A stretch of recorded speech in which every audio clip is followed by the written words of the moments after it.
Okay, Friday, 20th of September, 2024. So Adrian's daily vlog, sharing smart stuff men should know. Future Friday, plan and strategize.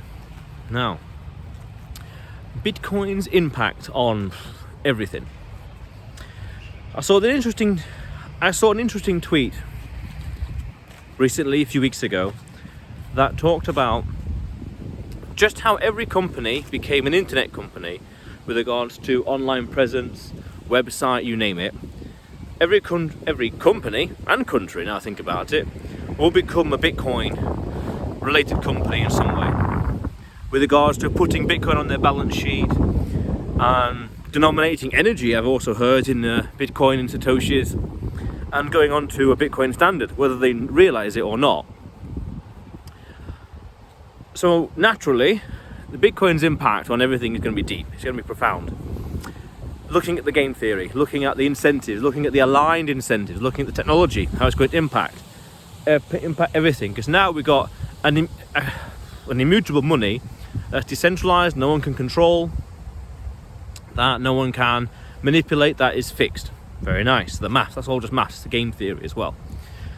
Now, I think more and more companies will be doing what Michael Saylor did with regards to putting Bitcoin on their balance sheet and basically borrowing, leveraging up and buying the asset. Why? Because they're the fastest horse in the race, as I want to say Druckenmiller, some hedge fund manager famously described Bitcoin as the fastest horse in the race insofar as outpacing inflation, outpacing M1 money supply, outpacing growth, outpacing everything, because it's got 21 million, it's fixed supply.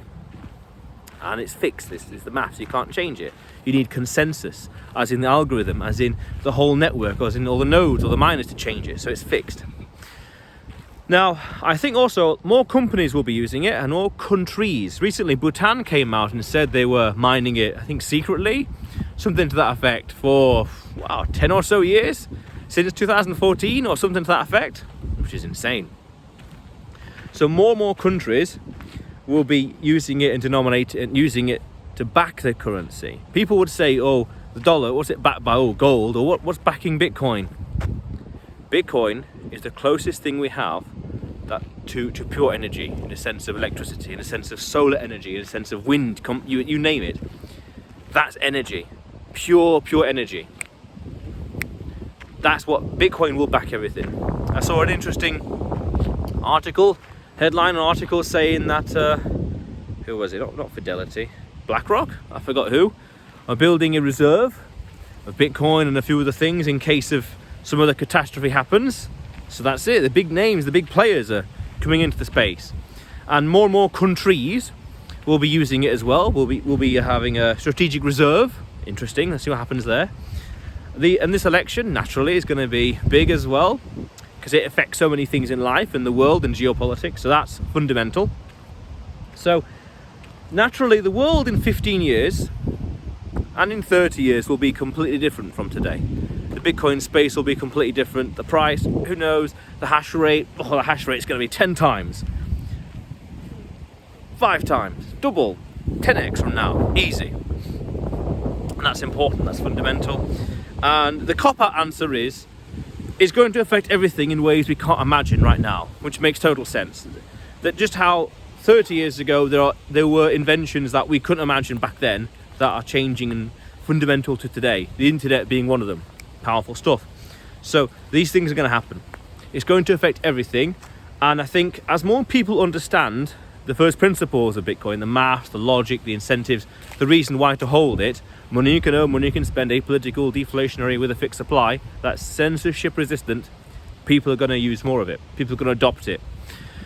And as more people understand it, it's going to be increasingly common. People are going to be talking about it casually. People are going to be measuring their wealth and their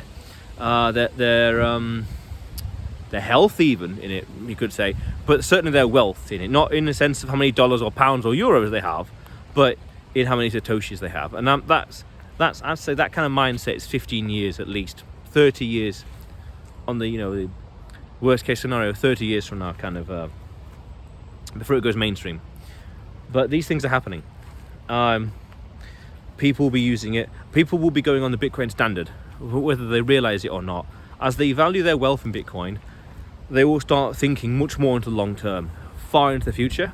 I also think that a lot of companies that will be dealing with Bitcoin and buying and selling with it, accepting it in general, they would have to compete more, as in increase their product, increase their value proposition. Because if Bitcoin's appreciating at this much per year, then people would have to have a high standard, high incentive to part with their Bitcoin.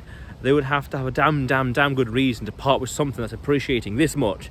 The thing they sell it for, I did a video about this in the past, would have to be greater than the price of Bitcoin, greater than the value of it.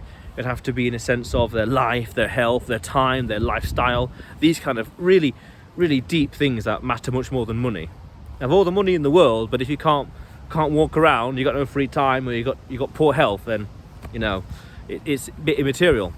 So they're going to be spending on really high quality things, lifestyle, operations, you name it, medical stuff, things like that. So I think a lot of people will be pushed thinking.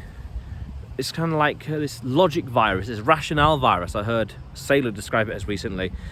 Pushed into thinking much more long term, and I've always said in the past that the long term is the only game worth playing. Thinking the future, thinking 5, 10, 20 years in the future, 30 years in the future. The further into the future you go, the harder it is to actually think and imagine and plan and strategize for that. Doing things today that you won't benefit from 30 years from now. It's possible, but it's difficult. And I think more and more people will be thinking that way, and more people will have that, as Saylor described it, that rational virus, thinking more into the future, less in the short term, less in the here and now and the speculative here today, gone tomorrow kind of mindset. Which I think powerful. As I said, the only game worth playing really is the long-term game. That's powerful stuff. And technology, I think the kind of software, the layer 2s, layer 3s, layer 4s that will be built on top of Bitcoin, on top of the base chain, in a sense of transaction speed, transaction reliability, things like that. We're going to go, the settlement time of a transaction is going to go from 1 hour to minutes, to seconds, to milliseconds, to instantaneous, and that will probably be on software or code that's not been written today. Maybe even the people who write that are not even born yet. They might be, been born yesterday, quite literally. They haven't been born yet, so we're talking 20 years or so, I think. And I say that because it's a good skeptical amount of time, way into the future. And in a sense of 15 years is a bit soon, 30 years quite comfortably. Around that time, you're going to see big differences. The space today will be completely different 30 years from now. Just how it is completely different compared to 15 years ago.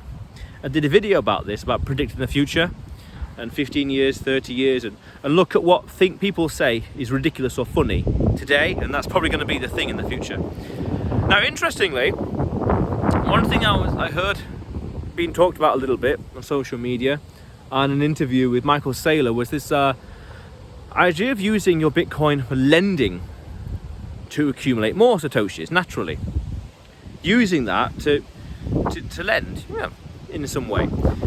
And that got me thinking that infrastructure, just like the layer 3s, layer 4s, layer 5s, layer 6s, don't yet exist for whatever reason. And I was thinking, well, I heard there's a thing about a Bitcoin bank being built in El Salvador.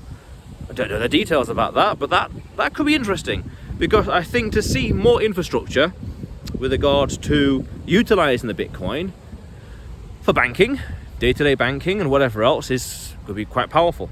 And that got me thinking, now I think about it, about I want to say some FASB rules that are going to change at the end of this year, or January 2025, something like that, with regards to banks being able to custody Bitcoin, which you compare that legislation with this idea of Bitcoin is the thing that backs everything, it's pure energy, and you look at the increased game theory, the increased aligned incentives, you name it, things like that, yes, we could be seeing some powerful, some drastic business banking and personal banking infrastructure in the next 5 years. Let's say 5, I guess. Yeah, why not? If there's money to be made, I don't see why not. Why the banks wouldn't do that kind of stuff. So that's on the horizon. That's gonna be very interesting. And then I'd say for the other developed world, other countries, I'd say that's 10 or so years from now. In general, starts off in the States and it filters into other countries, but we'll see. And this election, needless to say, is going to be huge as well. That's going to determine a lot of things. That's a whole other conversation. But the impact of Bitcoin on the world, it'd be gradual then sudden. Slowly building behind the scenes. Things are happening here, things are happening there, rumbles here, rumbles there. And then slowly, before you realise it, you'll wake up one day and bam, it will catch you by surprise. Wow, how'd that happen? When did that happen? Yeah, you won't be paying attention, you'll be looking over there and things are happening, it will just slowly creep into sight. Powerful stuff, yeah. But otherwise, this is Adrian's Daily Vlog, sharing smart stuff mentioned now. Subscribe, and you will see me tomorrow.